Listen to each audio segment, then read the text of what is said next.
Bienvenidos a la lectura del libro La conquista de la voluntad por el autor Enrique Rojas. Capítulo segundo. Educación de la voluntad. ¿Qué es educar? La palabra educar cobija bajo su seno multitud de significados. Muchos de ellos son incluso imprecisos si nos atenemos estrictamente a lo que queremos referirnos en este libro. Su etimología nos pone frente a sus referencias más concretas. Deriva del latín educare, ir conduciendo de un lugar a otro, y también de educere, extraer, sacar fuera. El primer significado subraya un proceso que debe llevarse a cabo paso a paso y que tiene un sentido dinámico, algo que se produce en plena movilidad.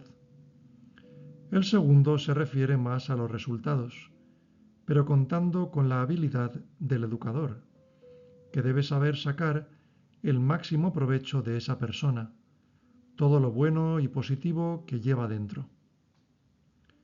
Educar es ayudar a alguien para que se desarrolle de la mejor manera posible en los diversos aspectos que tiene la naturaleza humana. Las educaciones particulares especifican el sector de que se trata.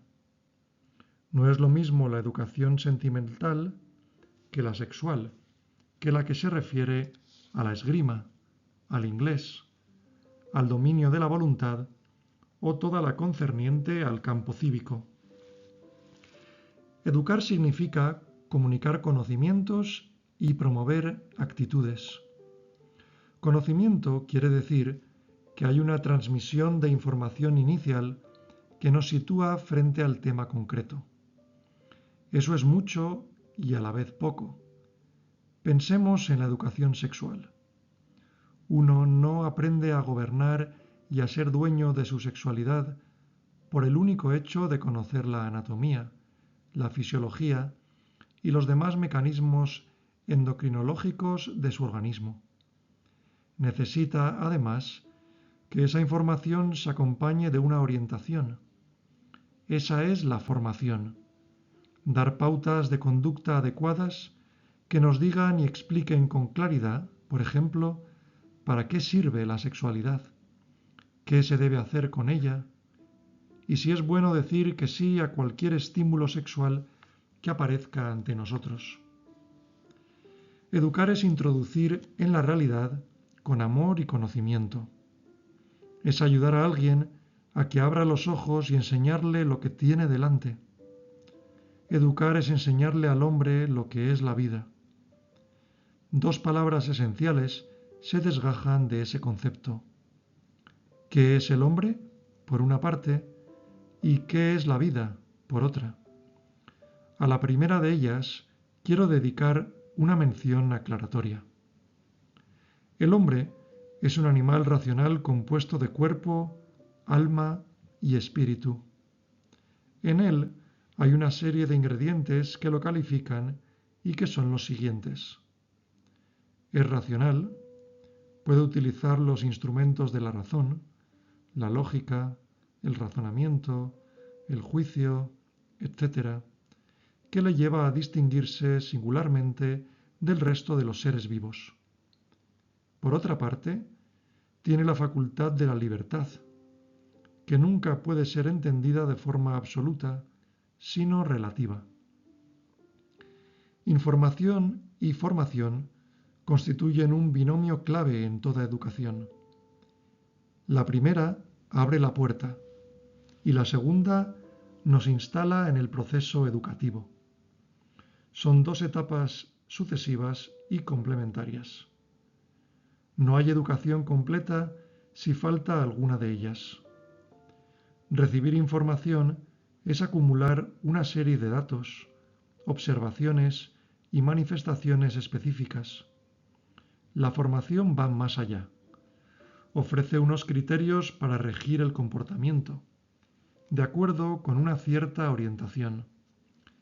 Pretende sacar el mejor partido posible de los conocimientos recibidos, favoreciendo la construcción de un hombre más maduro, más sólido y firme, más humano y más espiritual, más dueño de sí mismo.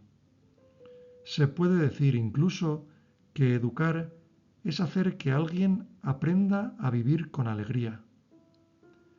Los resortes principales que permiten alcanzar los objetivos propuestos se inspiran, por un lado, en la motivación y por otro, en el esfuerzo.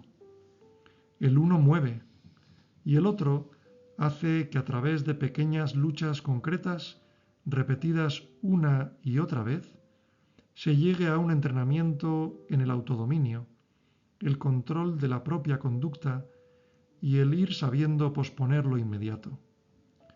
Por ahí se descubre la senda que nos hace ver lo mejor de nosotros mismos. Toda educación tendrá los siguientes apartados y derivaciones. Primero, educar es mostrar una cierta doctrina. Eso es dirigir, encauzar, llevar hacia una región determinada. No es lo mismo la educación en psiquiatría que en derecho civil, en informática o en bioquímica, pero en todas ellas late una meta similar: llegar a dominar una serie de conocimientos más o menos básicos que posibiliten moverse en ese campo con rigor. Segundo, educar es perfeccionar ciertas facultades mediante motivaciones, ejercicios específicos, ejemplos, etc. Se aprenden unas reglas que ayudan a desarrollarse con soltura en esas tareas. Tercero, toda educación conduce a la formación de un ser humano más completo, coherente y maduro. Completo porque ha sido capaz de integrar vertientes diversas adecuadamente. Coherente porque busca que entre la teoría y la práctica, las ideas y la conducta, se dé una relación armónica.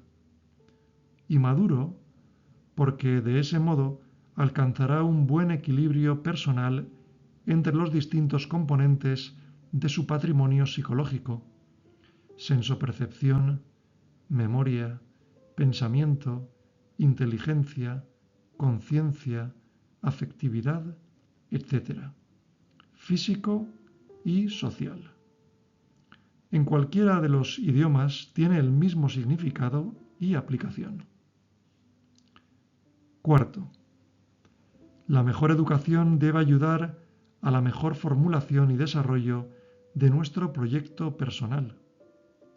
Hay en ella dos ideas: concluir, que no es otra cosa que señalar una dirección, guiar, llevar el timón.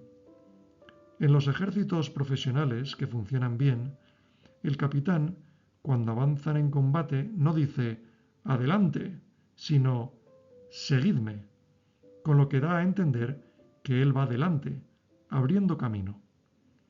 Esa es la principal tarea del educador. La obra consiste en promover, dirigir hacia unas metas determinadas, atractivas, que lleven a cierto nivel de perfeccionamiento. Quinto, es esencial la tarea del educador. Se educa más por lo que se es que por lo que se dice. Las palabras mueven, pero el ejemplo arrastra. Es decir, el alumno suele fijarse en el profesor, buscando algo.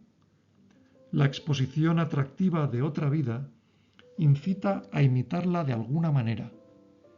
El poder del educador depende menos de sus palabras que de su presencia silenciosa y auténtica.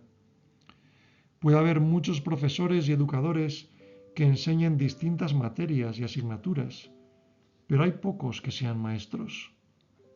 En el proceso del modelo de identidad, la figura del profesor es decisiva, ya que quizá signifique el descubrimiento de una persona ejemplar a la que admirar, con la que poderse identificar uno y que sirve como punto de referencia firme en que apoyarse.